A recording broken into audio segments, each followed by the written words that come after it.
chicken now. Jesini now. Ketra na 25. Ijana bego. Ketra na 25. Ijana bego. I beg. Welcome back to another vlog of me and my grandmother. She say I no go chop chimbai chicken for this new year until I pay her for the one when I chop for Christmas. I say, whoa, chicken and rice be the cocoa. I begin to dey cook my rice like that, so I just tell myself, say, this woman cannot kill my joy this year.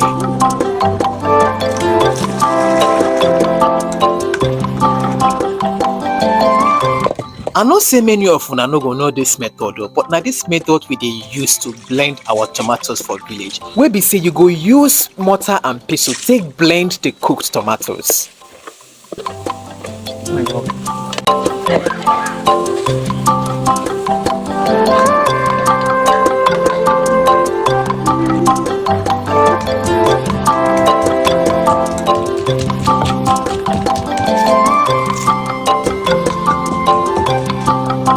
As you dey see, as I take dey add the tomatoes, I go come use the pestle, come dey grind am, dey mash am, dey blend am until the tomato go come blend finish. Na so I carry my confused self go buy fish, as my grandma say I no go chop chicken this new year.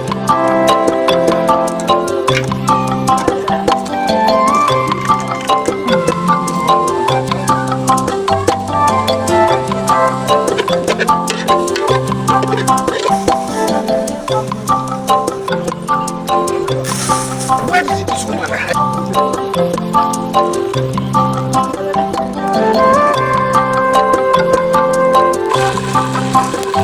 I no know the one wey you dey put first, so whether na the tomato paste or the freshly blended tomatoes. Me, I dey follow as the spirit leads. I come dey put the freshly blended tomatoes.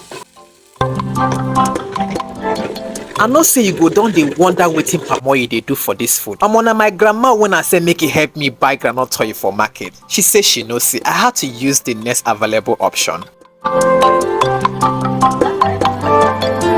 Na so my food aroma come dey disturb her for where she dey. She no fit sit down well again. Na so she come carry herself come dey open my pot.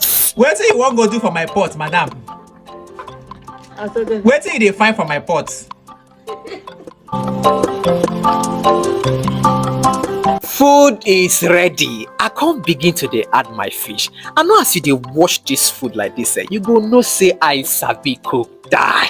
I begin to dey portion the food one after the other. Make we dey chop our new year rice without chicken. Put am for your mouth. How person wey no gree give me chicken cook carry my pot come keep for her leg.